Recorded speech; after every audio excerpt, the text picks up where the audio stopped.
produção de figurinha diminui. Bom dia.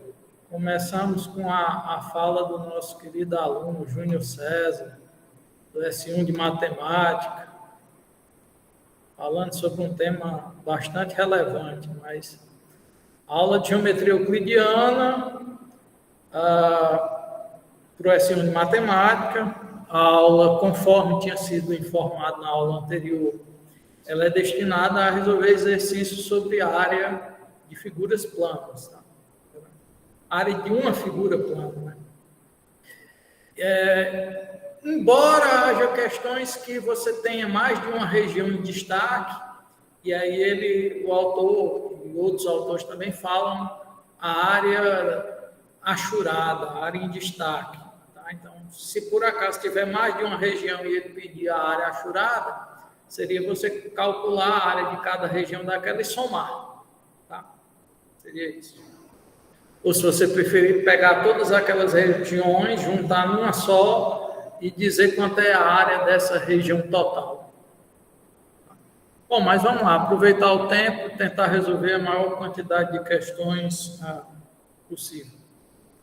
Podem ser questões daquelas que foram indicadas, tá? Ou outras questões que vocês, de repente, tentaram e tem dúvida.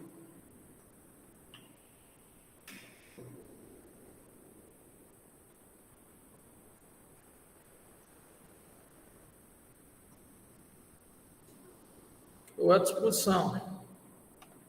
Só abrindo aqui o arquivo do livro. Professor, por favor, dá uma olhada nessa 846. Só olhar?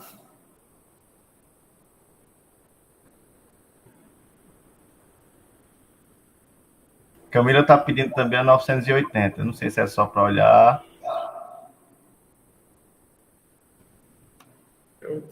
Se vocês tiverem a página, pode ajudar. Eu estou procurando aqui, 846, né?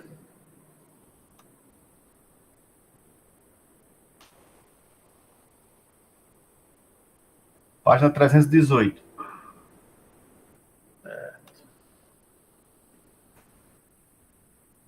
Bom,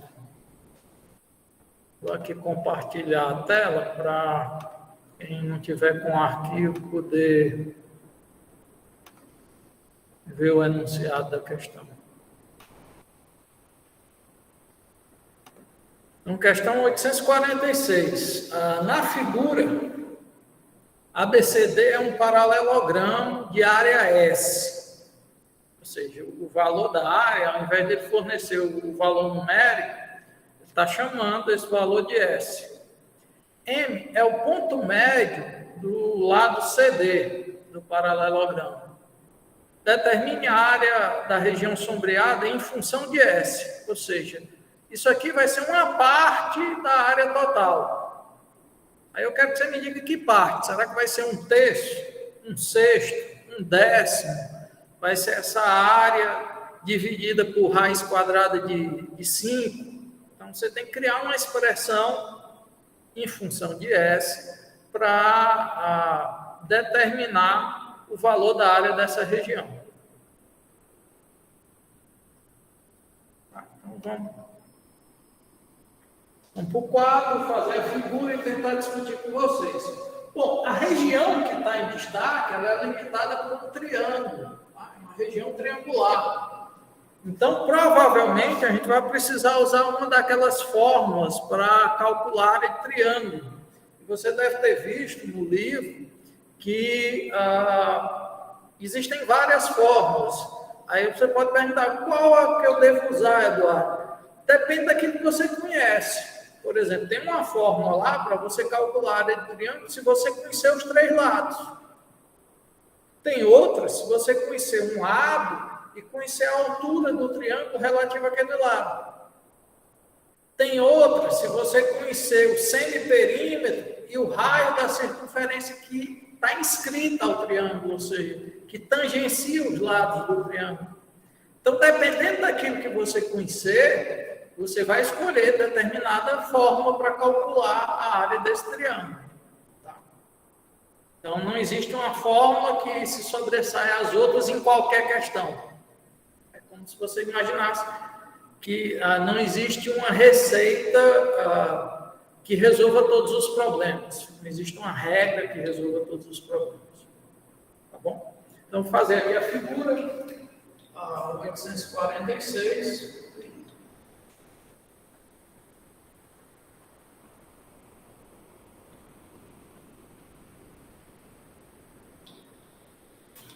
Só consultando aqui.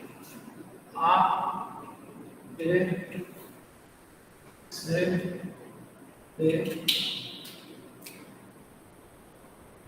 N aqui é o ponto médio.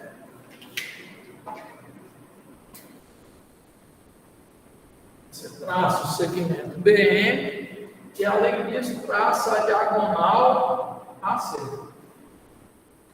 E ele volta do nível que está com esse ponto aqui, chamando de E.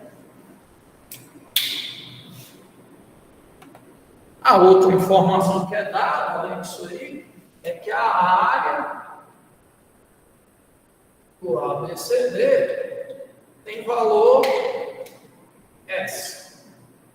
E aí eu quero a área dessa região em destaque. Essa região que está em destaque aqui. Até para ficar melhor visível, eu vou destacar usando duas cores. Tá? Calcule a área da região rubro-negra. Tá bom?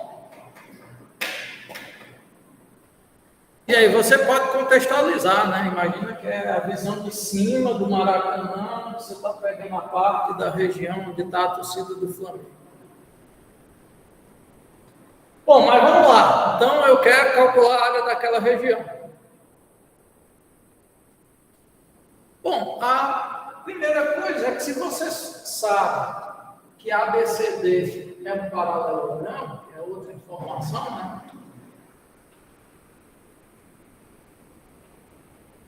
Quanto mais você souber sobre paralelogramo, melhor vai ser. Então vamos lá. Será que esses dois segmentos AC e BM eles se cruzam de modo que esse ponto aqui é ponto médio dos dois segmentos?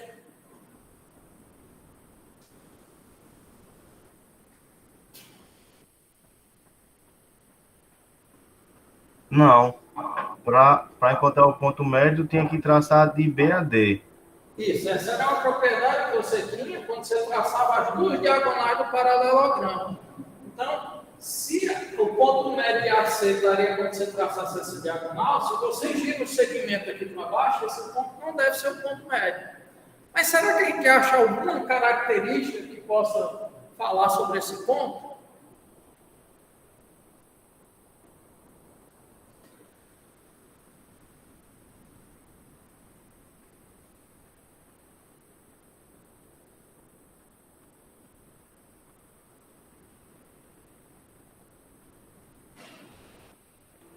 Então, nesse caso, teria que traçar, né, a diagonal aí de B a D.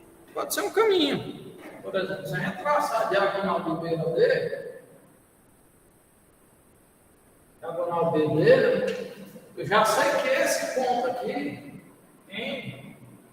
ele é ponto médio das duas diagonais. Algo lá do capítulo de quadriláteros notável. Então, posso dizer, por exemplo, que esse ponto aqui, esse segmento aqui DN e esse segmento NB são congruentes. Aí perceba o que acontece aqui. Quando você traça essa diagonal, surgiu um triângulo que não existia, que é o BCD. Aí perceba que o ponto E está dentro desse triângulo BCD. E ele é o que desse triângulo? No caso aí, ele vai ser o baricentro. Baricentro, porque BN é uma mediana, sai de um vértice e vem até o ponto médio do lado oposto. E CN também vai ser uma mediana no triângulo, porque está de um vértice e vindo até o ponto médio do lado oposto. Então, o E pode ser visto como o baricentro desse triângulo. Aí, então, vamos chamar assim, é o baricentro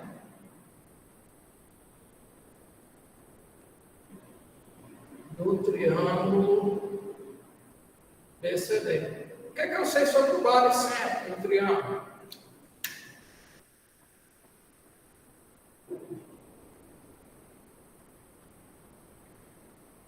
Em duas partes, que uma é o dobro da outra.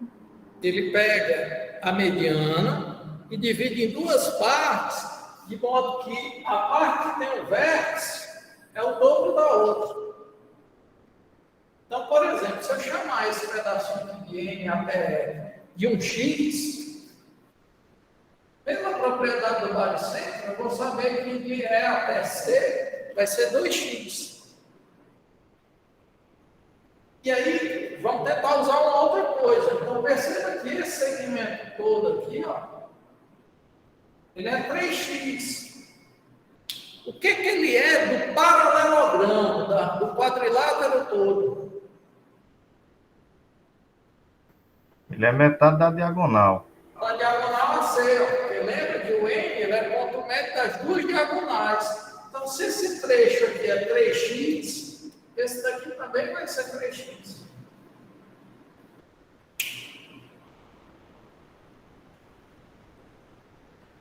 Então, estou usando coisas de capítulos anteriores, tá? Até então. Eu queria que você tentasse visualizar na figura dois triângulos que são semelhantes. Tem triângulos, inclusive, congruentes. Mas eu queria que você percebesse que o triângulo CEN, ele é semelhante a um outro triângulo.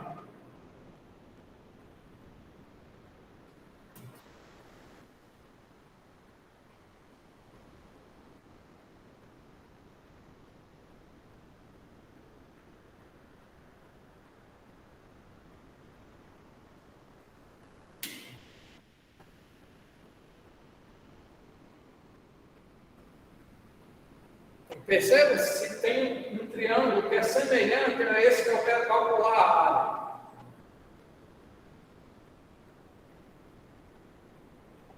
É o triângulo ABN. A, B, M. N. N. A, B, N. Por que o A, B, N é semelhante a esse daqui?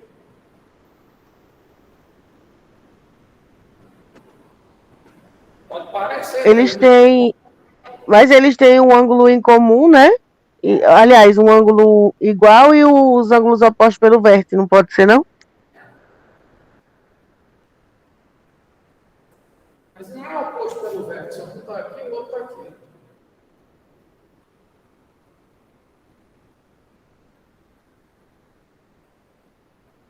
Tem ângulo oposto pelo vértice.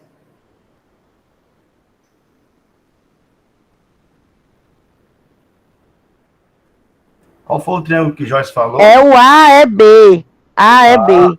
A é B, é isso mesmo, que tu disse foi ABN. Foi, eu confundi. Eu olhando aqui agora, por isso que eu perguntei. O A é B, sim. Por isso que eu perguntei, que eu tava, quando você falou do N, eu vi, não, é o outro. Eu vou apagar aqui a achura, apesar de estar bem bonita as cores, mas eu vou precisar marcar algumas coisas aqui do triângulo.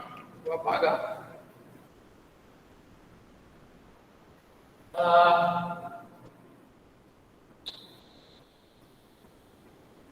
E aí tem várias maneiras de você mostrar que são semelhantes, tá?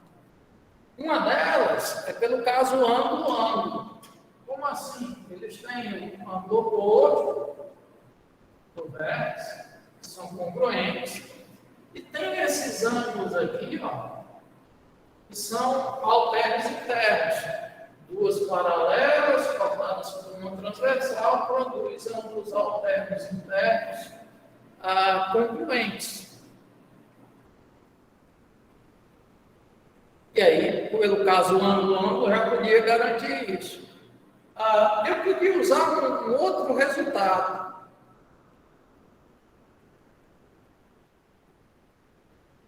Que seria esse lado aqui, ó, é metade desse. Esse lado aqui é metade desse. E esses ângulos aqui são congruentes. Então, também daria para usar o caso lado, ângulo, lado. MC é metade de AB. EC é metade de EA. E esse ângulo formado, portanto, são proporcionais. Metade de AB, metade de EA, e o ângulo é o mesmo. Tá? E aí você usa a propriedade que lados opostos são congruentes. Tá? Mas, se eu chamar esse pedaço aqui de A, esse aqui de A, esse aqui vai ser 2A.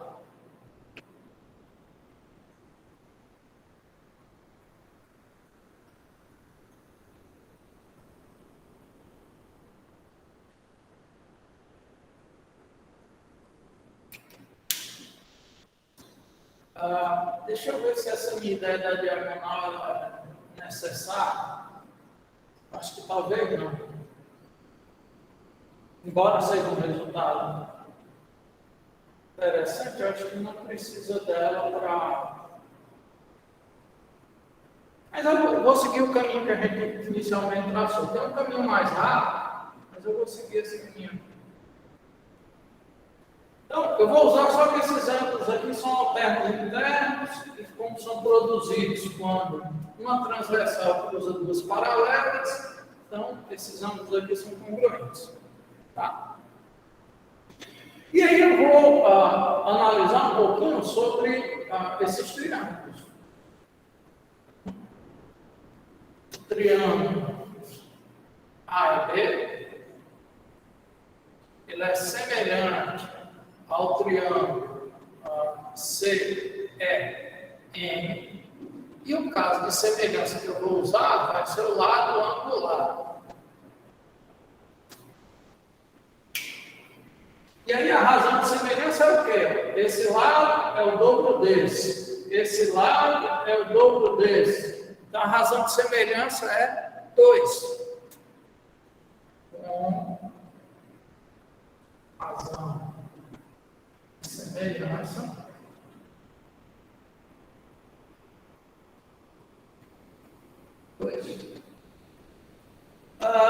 Bom, se isso acontece, que são semelhantes e a razão de semelhança é 2, a divisão dos outros dois lados também tem que seguir isso. Ou seja, BE tem que ser o dobro de EM. BE tem que ser o dobro de EM. Só que descobrir que BE é o dobro de EM, eu já podia ter feito já lá na parte do baricentro. Não vai ser essa informação que vai ser importante para mim. Então, que informação vai ser? Que essa razão de semelhança 2, ela é obtida não só quando você divide os lados desses triângulos. Triângulo maior pelo menor, a razão vai ser sempre 2 quando você divide os lados correspondentes. Mas quando você divide qualquer medida correspondente. E é a medida que vai ser importante para mim, vai ser essa daqui, ó. Vou traçar uma perpendicular para cá e vou prolongar essa perpendicular. Bom, como os lados são paralelos, esse ângulo e esse daqui ó, são alternos internos. Então, se lá é 90 graus, aqui também é. Então, esse trecho aqui, chamar esse ponto aqui de H1, chamar esse ponto aqui de H2. 2A é o segmento todo.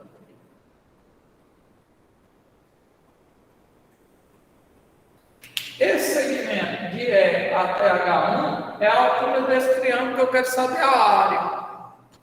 E de E até H2 é a altura desse outro triângulo que eu sei que é semelhante a ele.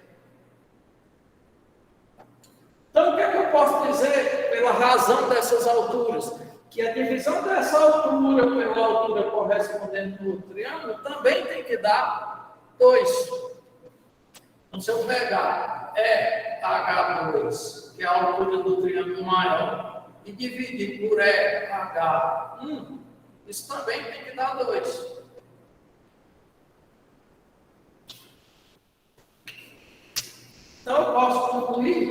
que é H2, vai ser o dobro de H1. Qual é a vantagem de ter informação sobre as alturas? Porque lembra que eu não quero calcular a área desse triângulo? Então eu posso usar a ideia de base vezes altura sobre 2. Isso aqui é a altura do triângulo de baixo, isso aqui é a altura do triângulo de cima, e o que é esse segmento todo? Que vai de H1 até H2.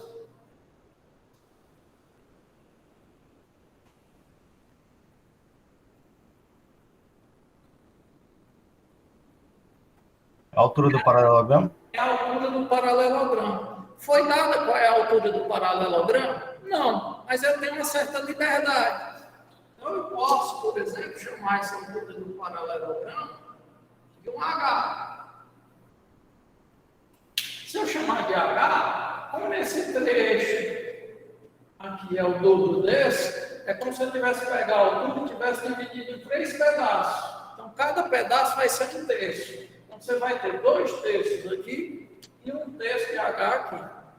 Se eu não quiser trabalhar com a fração, eu chamo isso a altura do paralelogramo de 3H.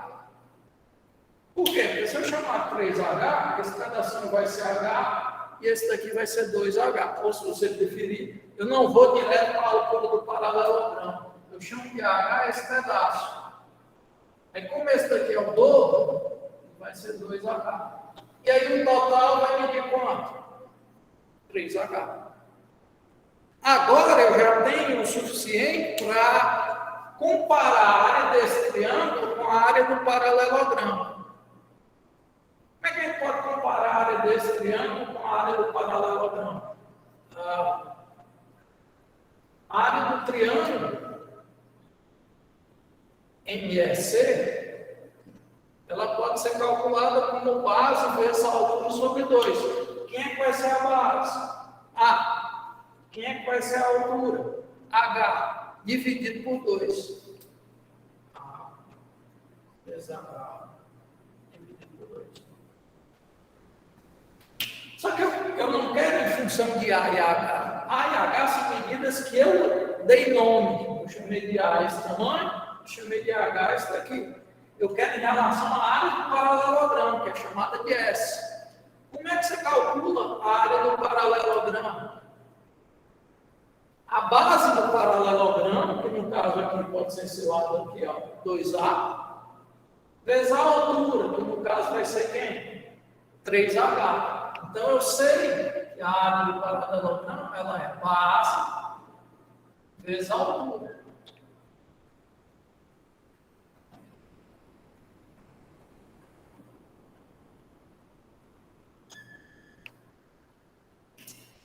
Então, o S vale isso aqui, ó.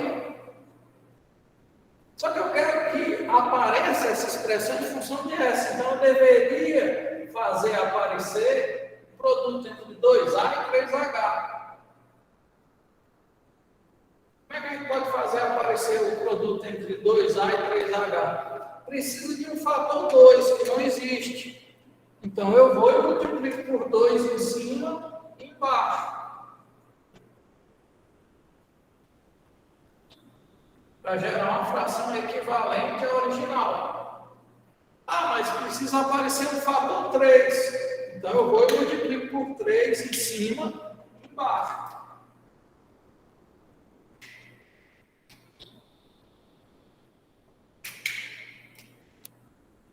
Isso não altera a expressão original. Gerou uma fração equivalente.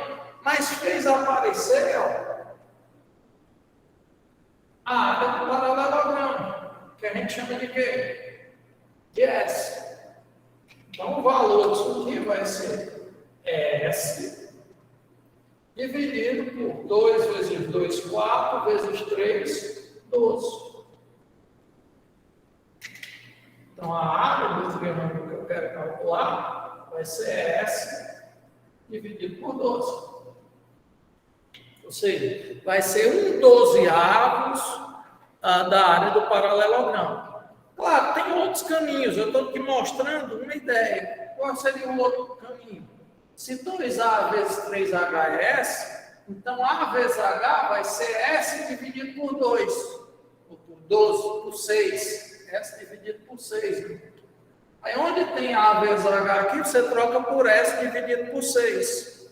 Aí ficaria S dividido por 6 dividido por 2. Divisão de frações. Conserva a primeira, multiplica pelo inverso da segunda. Chegaria no mesmo resultado. Eu só estou te dando uma visão, que normalmente a gente, em matemática, usa muito, de manipular uma expressão para aparecer o que eu quero. O que eu conheço, que é o S, é 2A vezes 3H. Então, onde tiver 2A vezes 3H, eu posso substituir por S. Aqui não tinha. Então, eu forcei que aparecesse. Como? Multiplicando por 2 em cima e embaixo, para ficar o 2A. Multiplicando por 3 em cima e embaixo, para aparecer o 3H. E aí, a expressão que eu sei o valor que vale essa, eu troco. Tá? Não é a visão mais habitual, mas é uma ideia. Mas está compreendido, professor. Obrigado. Não. Teria um caminho mais curto. Eu forcei a ideia dessa diagonal aqui para lembrar do baricentro e, a partir daí, usar isso dentro da minha resolução. Tem um caminho mais curto que eu podia ter chegado que esse triângulo é semelhante ao de cima, só trabalhando com os ângulos, sem ter que perceber que isso aqui dividido por esse, que esse dividido por esse dá 2 e que esse dividido por esse dá 2 também. Porque se eu trabalhar só com os ângulos, aí seria mais fácil. Eu mostrava pelos ângulos que são semelhantes, e a razão de semelhança você obtinha só da divisão desse segmento por esse, que é 2. Aí eu seguia todo o processo daí para frente. Então não precisava necessariamente mostrar que esse ponto é o baricentro do triângulo. Eu só aproveitei porque foi a ideia que veio no primeiro momento, para fazer a questão. Ok, mas é bom que recobre os conhecimentos, né? Perceber que tem caminhos diferentes. Nem sempre você vai ver o melhor, o caminho mais rápido da primeira vez. Diz, Jacob. Professor, referente à AVF. A AVF do senhor, como é que funciona, hein? Tipo, o senhor passa uma prova referente aos conteúdos todo, é? É porque eu não entendo muito, porque as médias daqui é diferente lá da UFCA. Eu fiquei meio perdido como é que funciona as AVF daqui e tudo. Aí eu tô se você atingir uma média que é inferior a 7, você precisa fazer uma avaliação final, em que você vai somar essa sua média, chamada de média parcial, com a nota da AVF, e vai dividir por 2. E aí você vai ter o que a gente chama de média final. Se essa nova média, essa média final, for igual ou superior a 5, aí você está aprovado. Se for inferior a 5, você está reprovado. Ou seja, quem vai para a prova final vai para ficar com média igual ou superior a 5. É como se a exigência diminuísse. Antes era 7, mas para quem vai para a prova final, basta ficar com uma média 5. Média essa que é obtida pela média parcial, média até então, e a nota da prova final. Essa média parcial ela é calculada pegando a nota da primeira etapa, multiplicando por 2, a nota da segunda etapa, multiplicando por 3 e dividindo por 5, que é chamado de uma média ponderada. Isso foi explicado lá acho na primeira aula, mas como tu entrou depois, aí você não deve ter visto essas explicações, ou então esqueceu, tá? Mas depois, se não ficou claro durante a aula, você pode me perguntar que eu te passo essas informações. Também pode encontrar tudo isso num documento que é chamado de Regulamento de Organização Didática. Normalmente o pessoal gosta muito de sigla, chama só pela sigla, seria o ROD. O Regulamento de Organização Didática, o ROD, ele estabelece como é que é calculado a média no IFCE. Para cursos técnicos, que é de um jeito, para cursos superiores, que é de outro. Não é isso, Camilo? Lá para cursos técnicos a média é 6, né? Você que fez um curso técnico. O superior, a média é 7.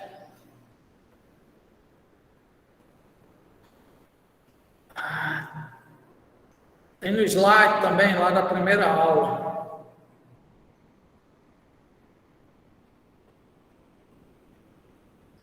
Qual a outra questão que pediram? 980. Vamos para lá.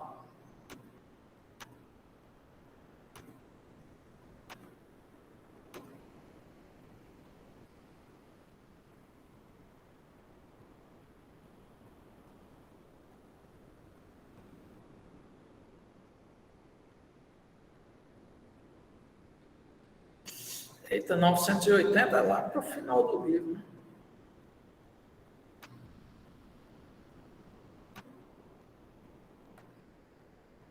Sei demais.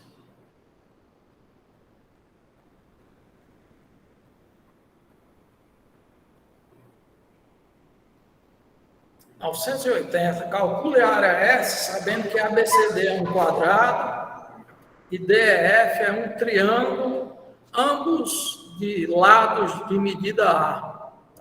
Na verdade, é um triângulo equilátero, tá? Ele indica aqui, ó, os 3 segmentos são congruentes e congruentes ao lado do quadrado. Então, você tem um quadrado de lado A, um triângulo equilátero de lado A, que tem um vértice em comum, mas faltou uma informação no problema. É dizer que o lado CD e o lado DE são colineares, ou seja, estão numa mesma reta. Que essa informação é importante, porque senão eu podia girar o triângulo aqui, em torno do ponto D, fazendo essa área diminuir o tanto que eu quisesse. Tá? Então, essa informação de que CD e DE são colineares, estão sobre uma mesma reta, ela é importantíssima para calcular a área dessa região.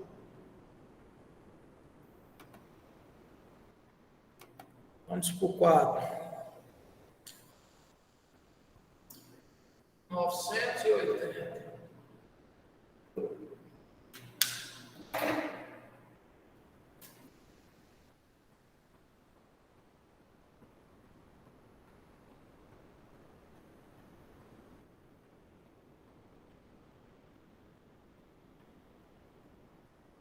Você tem um quadrado do lado A.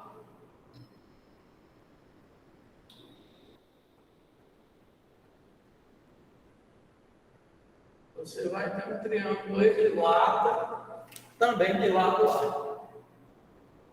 Bom, a ideia inicial que você percebe que a distância do vértice do triângulo equilátero vai ser menor do que a distância entre esses lados aqui do quadrado, que é como se você pegasse esses lados aqui e girasse para fechar o triângulo. Então, quando você gira, esses pontos aqui vão se encontrar mais aqui embaixo. E você vai ter uma figura assim. Onde todos esses segmentos têm medida A.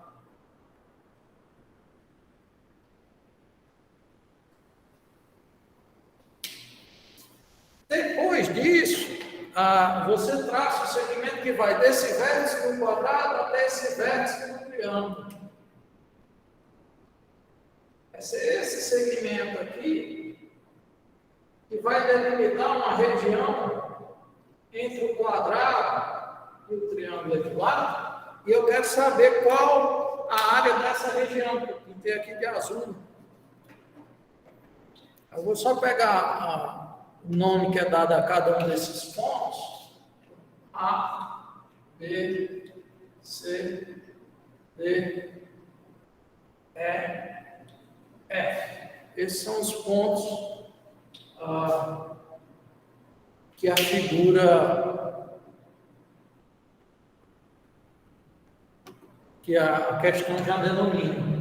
Eu vou precisar de outros pontos, então eu vou seguir a ordem alfabética, né? A, B, C, D, E, F. Então, eu vou chamar esse ponto aqui de G. Vou chamar esse outro ponto aqui de H. Então, eu quero calcular a área desse GDH, que eles chamam de S, área do GDH, em função de A. Ou seja, a única medida de comprimento que é dada é essa que a gente chama de A. Eu quero calcular essa área em função de A. Na verdade, a gente chama a área só de S. Né? Essa área aqui, em função de A. Então, como é que a gente pode fazer isso? É uma questão conhecida e aí eu vou tentar resolver de uma maneira mais rápida para a gente poder resolver mais questões. No triângulo equilátero, eu também conheço a medida dos ângulos. Né? No quadrado eu sei que os ângulos são retos, e num triângulo equilátero os ângulos medem quanto? 60 graus. Então, esse ângulo aqui, ele é de 60 graus. Que me permite descobrir o ângulo D no triângulo GDH, ou o ângulo GDH. 90, 60, quanto é esse ângulo aqui? 30. Vou colocar aqui. O ângulo GDH é de 30 graus. Bom, 30 graus é um ângulo interessante porque lá na trigonometria chama de ângulos notáveis. São ângulos que você consegue calcular o seno, o cosseno e a tangente, mostrar o valor do seno, cosseno e tangente, sem necessitar de uma calculadora ou de um recurso computacional. Por isso que eles são chamados de notáveis. Não é porque eles aparecem no dia a dia com maior frequência que os outros. Não é isso. Que eu consigo dizer quanto é o seno, o cosseno e a tangente, calcular o seno, o cosseno e a tangente, sem necessidade de usar um recurso computacional. E é por isso que se cria aquela tabela 30, 45, 60 para você memorizar os ângulos. Na verdade, você deveria entender como surgem aqueles valores e, a partir de então, uma vez que você entende de onde é que eles vêm, memorizar. Há professores que pulam a questão de mostrar de onde eles vêm e vai simplesmente para memorizar. Então, lá na trigonometria, a gente sabe que o seno de 30 graus é meio. E aí eu posso tentar calcular a área desse triângulo justamente usando a fórmula que envolve o seno de um ângulo. Tá? Existe uma fórmula que diz o seguinte: se você tem um triângulo e você conhece dois lados e sabe o seno do ângulo formado por esses lados, a área desse triângulo pode ser calculada como o meio do produto dos lados vezes o seno desse ângulo. Esse ângulo formado pelos lados. Pois vai ser essa fórmula que eu vou tentar usar para calcular a área desse triângulo aqui. E aí eu vou precisar descobrir quanto é que mede GD e quanto é que mede DH. Que são os lados que, junto com 30 graus, vai me permitir calcular a área desse triângulo.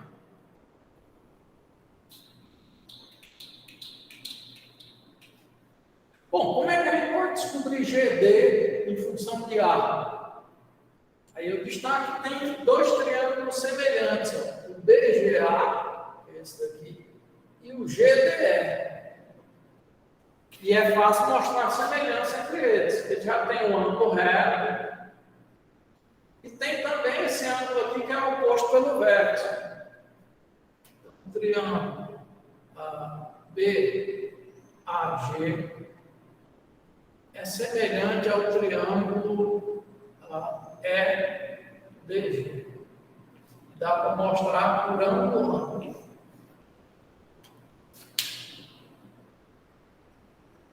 E aí, o que a gente consegue?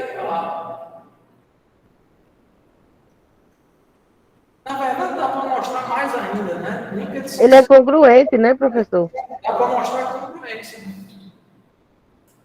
No caso aqui, ó, esse ângulo aqui e esse são alternos internos, já que os lados do quadrado, os lados opostos são paralelos. Alternos internos. E tem aqui o ângulo de 90. Então, 90, ângulo de um traço lado A. 90, ângulo de um traço lado A. Então, os triângulos são congruentes, pelo caso, ângulo, lado, ângulo. E E aí, consequência que você tira disso? Que GD e AG vão ser congruentes. GD e AG vão ser congruentes. Seguindo a ordem do primeiro triângulo, o lado da AG, que está oposto ao ângulo com traço, vai ser congruente ao GD, que também está oposto ao ângulo com traço do outro triângulo. O que significa isso? Que o G vai ser o ponto médio em AD. Ó, G é ponto médio em AD. Ó, mas AD mede A. Se AD mede A e G é ponto médio, então GD mede a metade de A. Ó, GD, a medida de GD é metade da medida de AD e vai ser A sobre 2. Então, ó, já sei que esse ângulo é de 30, que eu sei quanto é o centro, e acabei de descobrir que isso aqui é A sobre 2. Então, isso está reforçando que a minha estratégia pode chegar a um bom resultado. Para chegar a um bom resultado, eu só preciso agora descobrir quanto é que mede DH. Eu descobri quanto é que mede DH, aí eu aplico a fórmula para calcular a área daquele triângulo. Claro, pode ser que a minha estratégia não fosse boa se eu já não tivesse feito essa questão antes. Então, eu poderia não conseguir achar DH. E aí, toda a minha expectativa de resolver a questão dessa forma seria frustrada e eu teria que buscar um outro caminho. Como é que a gente pode descobrir quanto é DH? Eu vou chamar a atenção para esse triângulo aqui.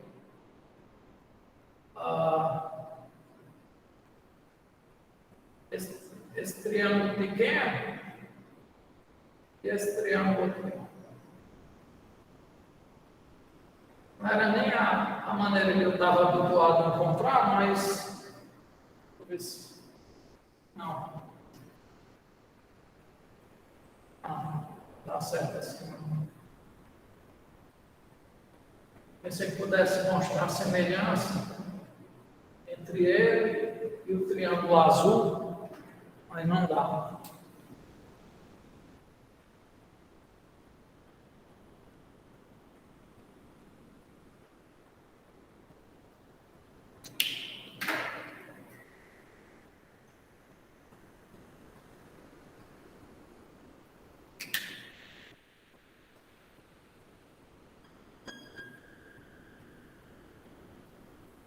Como é que a gente poderia descobrir quanto é DH?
Descobrir DH não está sendo fácil, então eu vou tentar usar uma outra coisa para descobrir DH. Tá? Se eu pegar essa região azul e juntar com esse triângulo aqui, ó, DHE, isso vai me dar um triângulo retângulo. E esse triângulo retângulo, eu sei quanto é a área. Vai ser a área do triângulo azul mais a área do triângulo branco aqui. Concorda? O todo, a área do todo é a soma das áreas das partes. Então, eu vou usar essa ideia. Então, a área do GDE é uma sigla não é muito boa aqui no Ceará. Vai ser a área do GDH mais a área do DH. Essa figura toda aqui, ó, GDE, vai ser a área desse triângulo mais a área desse. Aí, de onde é que veio a ideia de somar isso? Porque eu consigo escrever a área desses dois triângulos aqui, ó, em função de DH. Porque aqui eu tenho A sobre 2DH no ângulo de 30. Aqui eu tenho DHA no ângulo de 60. Eu consigo expressar as duas áreas em função de DH. E a área da figura toda eu conheço. Então, essa equação aqui, quando eu substituir as medidas, vai ficar só em função de DH. A área da figura toda, base, vezes a altura, que no caso seria esse outro cateto, dividido por 2. A vezes A sobre 2, dividido por 2. Num triângulo retângulo, se você pega um cateto como base, o outro cateto passa a ser a altura. Do GDH, metade do produto de dois lados, A sobre 2 de DH, A sobre 2 de DH, vezes o centro do ângulo entre eles, que é 30 graus.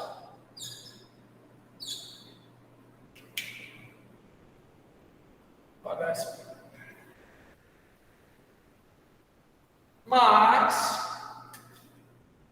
a área do DHE, metade do produto de dois lados em A e DH. Vezes o centro do ângulo entre eles, 160.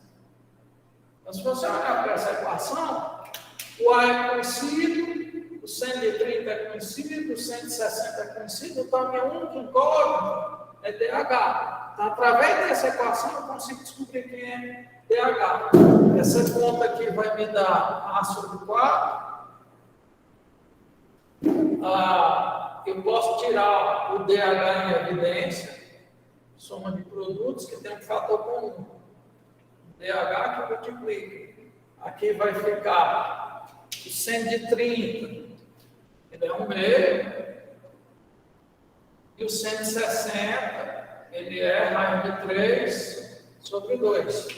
Então, substituindo aqui, vai ficar A sobre 4 vezes meio, A sobre 8, mais A sobre 2 vezes raiz de 3 sobre 2. Então, vai ficar A raiz de 3 sobre 4.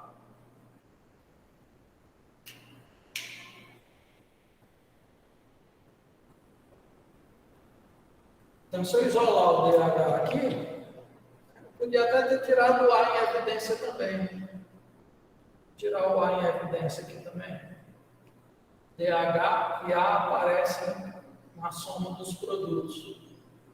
Fator comum. Então, aqui ficaria 1/8 e aqui ficava a raiz de 3 sobre 4. Aí eu posso multiplicar pelo inverso de A de cada lado, para que esse A seja cancelado, e chegar à conclusão que DH vai ser 1/4 dividido por esse número aqui, 1/8 mais raiz de 3 sobre 4. Eita, professor, como é que eu somo essa expressão aqui para me dar um número? Bom, se você entende que quando você multiplica em cima e embaixo por um mesmo número, você gera uma fração equivalente à original, você pode evitar de estar fazendo tantas contas com frações. Como assim? Aqui, ó, se eu multiplicar embaixo por 8, eu cancelo não só esse denominador, mas esse daqui também. E aqui também. Então, eu poderia gerar uma fração sem ter que trabalhar com essas frações intermediárias. Bastaria multiplicar por 8 Ei, Eduardo. em cima e embaixo. 8. Ali onde tu calculou a área do triângulo GDE, tinha A vezes A. E não era para ficar A ao quadrado? Desculpa. É A ao quadrado. Então, fica um fator A aqui. É porque esse segmento vai ser uma fração desse daqui. Obrigado. Então, se eu multiplicar por 8 em cima e embaixo, vai me facilitar as contas, porque eu não vou ter que somar frações e depois dividir a primeira pelo inverso da segunda. Então, no caso aqui ficaria 2A dividido. Quando isso aqui multiplicar cada parcela, vai ficar 1 mais 2 raiz de 3. Então, posso utilizar esse resultado aqui como sendo o valor DH. Há um costume bem forte assim, entre os matemáticos de não deixar um número irracional no denominador. A ideia de não deixar um número irracional no denominador, que seria chamar racionalizar, é porque quando você quer ter uma estimativa de um valor, dividir por um irracional gera uma imprecisão maior. Se você não tiver um recurso computacional, é mais complicado. Por exemplo, eu posso até saber que a raiz de 3 é aproximadamente 1,73. Mas se eu quiser dividir 10 por raiz de 3, sem usar um recurso computacional, eu teria um certo trabalho, dividir 10 por 1,73. E mesmo assim eu tenho um erro acumulado aí, que podia ser grande. Então, o que a gente faz? A gente multiplica por raiz de 3 em cima e embaixo, por 1, a gente escreve com raiz de 3 sobre raiz de 3, e aí ficaria 10 raiz de 3 sobre 3. Dividir por 3 é mais simples. Por exemplo, pegar 1,73 por 10 dá 17,3. 17,3 dividido por 3 é mais fácil de fazer essa conta. 17,3 dividido por 3. Como assim? Se fosse 15 aqui, 15 por 3 dá 5. Mas ainda ficar 2 terços, e faltaria 2 terços, né? 2 terços é 0,6666. Mais 0,666. E 3 décimos dividido por 3 é 1 décimo. Mais 1 décimo. Isso aqui dá aproximadamente 5,766666. Ou seja, eu consigo fazer a conta com uma precisão maior quando eu não deixo o número irracional no denominador. Mas quando você tem à disposição uma calculadora, aí esse número aqui você só digita que ela te dá o valor. Tá? Mas com frequência, principalmente nos livros e os livros mais antigos, eles pedem para racionalizar. Então, eu teria que racionalizar isso aqui. E para racionalizar isso aqui, o número que eu teria que multiplicar em cima e embaixo não é só o raiz de 3, porque desfazia a raiz aqui, mas ela continuaria mantendo aqui. Teria que multiplicar em cima e embaixo pelo que a gente chama de conjugados. Isso aqui, por exemplo, se eu multiplicasse por 2 raiz de 3 menos 1, em cima e embaixo. Aí, eliminar esse número irracional aqui embaixo, ficaria a soma pela diferença. A mais B vezes A menos B, que aí daria o quadrado de um menos o quadrado do outro. E aí não ia ficar um número irracional no denominador. Então, se eu fizer essa conta, vai ficar o quadrado desse, que vai dar 12, menos o quadrado desse, que é 1, então ficaria 11. Multiplicando lá, ficaria A que multiplica 4 raiz de 3. Tá assim. 2 vezes raiz de 2 raiz de 3 menos 1, dividido por 11. Então, seria uma alternativa para a medida TH, para expressar sem que houvesse um número irracional no denominador. O número irracional agora estaria aqui. Bom, mas uma vez que você descobriu quanto é DH, você vai calcular agora a área desse triângulo. Um lado vezes o outro, vezes o seno do ângulo entre eles, vezes meio. Aí faz essa conta. Dá um pouquinho de conta para resolver, mas acho que a ideia ficou bem explicada. Né? Então, S vai ser meio de GD vezes DH, o HD, vezes o seno de GDH. Aí isso aqui vai ficar um meio de... A medida de GD a gente descobriu, que era A sobre 2. A medida de HD a gente descobriu, que é essa expressão aqui, ó, 2A, que multiplica 2 raiz de 3 menos 1 sobre 11, vezes o seno de 30 graus. Então, seno de 30 graus vai ser o meio. Eu posso pegar esse meio e simplificar com esse 2. Meio vezes 2 aqui daria 1 quarto, vezes 11 ficaria sobre 44. Vai ficar 2 raiz de 3 menos 1 sobre 44, que multiplica A vezes A é A ao quadrado. Normalmente a gente destaca o A ao quadrado aqui, justamente para que você possa entender de que essa área é um produto de 2 comprimentos, o A vezes o A, vezes uma constante. Lembra aquilo que a gente conversou? Toda a área é uma constante vezes o produto de 2 comprimentos. Então, aqui poderia ser a constante, e o produto dos 2 comprimentos é A vezes A. Tá? E, detalhe, A ao quadrado é essa área aqui, ó. A área do quadrado de lado a. Então, quando você coloca aqui uma constante vezes A ao quadrado, você está dizendo que essa região aqui, desculpa, essa daqui, né, é uma fração do todo.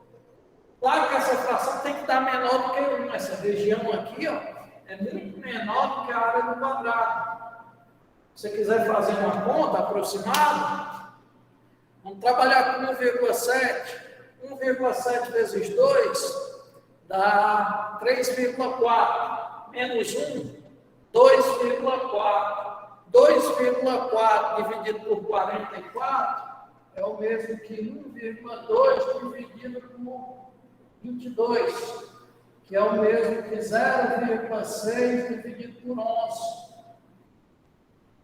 Se fosse um 10, isso aqui ficaria 0,06, que é 6%.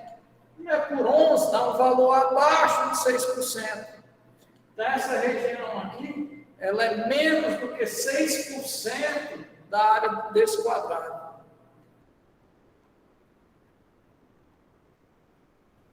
Tá? O livro ele tem as respostas das questões, né? Você pode conferir. Se alguém pode dar uma olhadinha, se a expressão que apresenta lá no livro é essa daqui. É isso aí. É essa daí mesmo. Pronto. Então, mesmo conhecendo a questão, como eu não decoro as resoluções, que é impossível, eu crio ideias e depois eu tento montar as ideias. Percebi que aqui era 30, aí me chamou a atenção. Opa, vou tentar usar aquela fórmula de um lado, vezes outro, vezes o seno do ângulo entre eles, vezes meio. Aí precisava descobrir isso aqui, em função de A. Aqui eu usei uma congruência de triângulos. Aqui, a princípio, eu estava tentando usar semelhança, só que eu não consegui visualizar triângulos semelhantes, a não ser que eu fosse construir algum. Mas aí eu percebi que essas duas regiões, uma tem 30 e a outra tem 60, elas podiam ser escritas em função de DH, usando a mesma fórmula. E a área total eu tinha. Então eu usei essa ideia das áreas para calcular um comprimento. E depois voltar para a minha ideia original. É a melhor saída? Não sei se é a melhor, mas é a que eu consigo apresentar, justificando quais são as ideias que estão me levando a fazer essas contas. Tá? Ou seja, é a ideia que eu estou tendo no momento. Aí o aluno vai e pergunta, só tem essa maneira de fazer, Eduardo? Aí eu normalmente respondo. Seria muita pretensão minha dizer que só tem essa maneira. Porque isso significaria que eu tinha tentado todas as outras formas de fazer e nenhuma daria certo. Só que existem quantas formas de fazer um problema? Infinita, né? Eu tentei todos os outros infinitos caminhos e deram errado. Só esse dá certo. É uma pretensão muito grande. Então, se você não sabe outra, você diz... Bom, a princípio eu só conheço essa maneira. Se tiver uma outra, a gente tem que descobrir. Porque aí você não barra a possibilidade do aluno continuar tentando de uma outra forma, se ele não gostou dessa que você apresentou. Eu acho que com a velhice eu estou virando mais tagarela. Eu falo muito na questão e acabo levando muito tempo na questão. Se tiver outra aí que vocês tenham dúvida, pergunta. Estou sentindo falta das questões que envolvem a circunferência, porque ela gera uma região limitada por curvas. Normalmente são as que dão um pouco mais de dificuldade.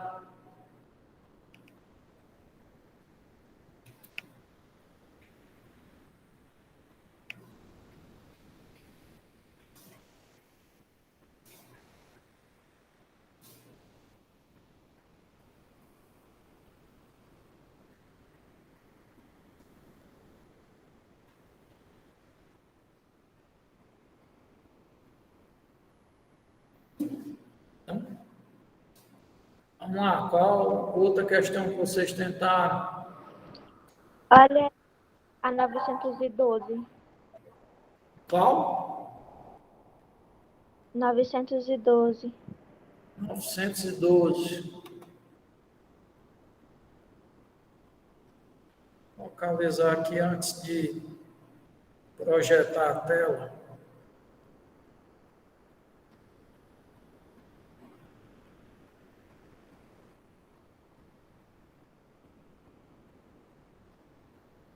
Novecentos e doze.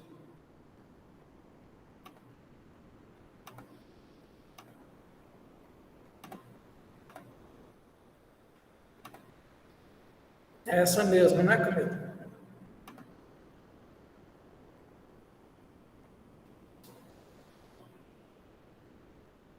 É essa? É. Bom, o que é que eu sinto falta na questão 912? Um enunciado que explique como é que essa figura foi construída.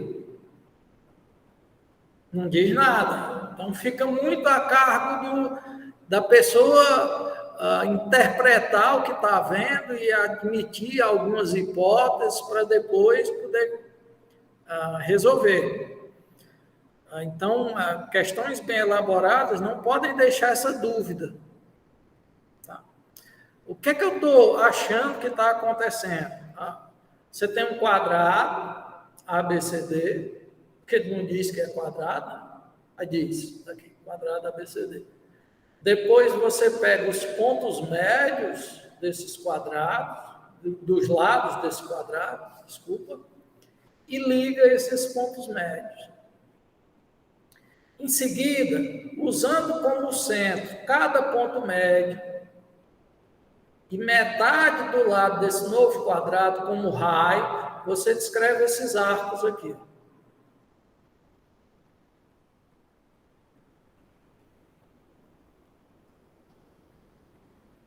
Tá? E esses segmentos aqui seria ligando desse ponto médio do novo quadrado para cá. Vai precisar desses segmentos? Não sei. Agora, esse segmento talvez atrapalhe mais do que ajude. Em que sentido? Que alguém pode achar que isso aqui é um arco só, que vai de B para C. Mas não é o que está aparecendo. Está aparecendo que aqui é um trecho retilíneo, e que em seguida tem um arco, e depois um outro trecho retilíneo. Tá. Justamente, parece que ele fez foi traçar diagonal, aí esse arco toca essa diagonal.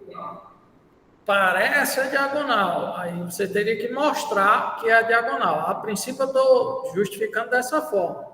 Pega um quadrado, os pontos médios dos lados, ligo. Depois, usando cada ponto médio como centro e metade desse segmento aqui como raio, escrevo um arco, escrevo um arco, escrevo um arco. Bom, a gente consegue mostrar que essa figura central aqui também é um quadrado. Seria uma etapa anterior. Se você já soubesse disso, você ganhava tempo na resolução. Se você não sabe, aí teria que provar. Então, eu vou começar dessa maneira, tá? Vou começar pegando um quadrado ABCD de lado A.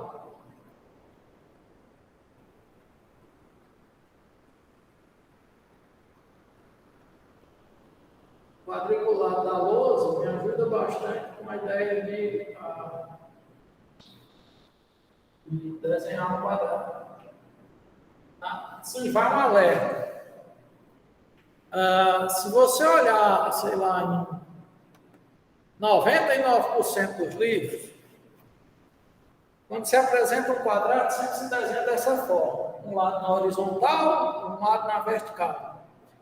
E isso gera uma impressão visual para a criança que ela só vai imaginar que isso é um quadrado se estiver nessa posição. Se por acaso o quadrado ficar numa outra posição, ele já diz que ali não é um quadrado. Mesmo tendo todas as características do quadrado. O que é que precisa para ser quadrado? Tem os 4 ângulos retos, tem os 4 lados congruentes. Ou seja, ser um quadrilátero equiângulo e equilátero. Mesmo que eu coloque aqui, ó, se você for perguntar para uma criança, ela vai dizer que isso aí não é um quadrado. Pelo contrário, vai chamar isso de um losango. Não é que está errado. O que é que precisa para ser losango? Ter os 4 lados congruentes. Todo quadrado tem. Mas é que ela associa mais a figura a essa daqui, ó, do que a essa. Aí você tem que quebrar um pouco isso. Ela tem que conseguir identificar as figuras independente da posição que a figura apareça. Tá? E isso vai ser, de uma certa maneira, importante para a gente. Porque eu vou tentar mostrar que surge um novo quadrado. O quadrado inicial, que é o A, B, C, D, ele tem lado A. O que a gente vai fazer? Eu vou pegar o ponto médio de cada segmento.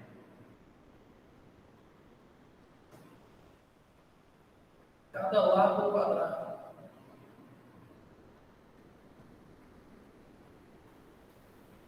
O autor, inclusive, coloca letras, né? P, Q, R e S. Yes.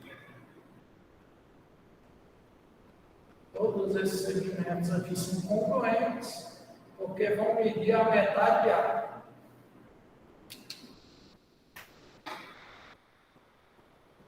Bom, como é que a gente mostra que se eu ligar esses pontos médios, essa figura vai ser um quadrado? Alguém diz, mas está parecido. Não, mas ser parecido significa que é. Alguém consegue justificar por que essa figura central é um quadrado?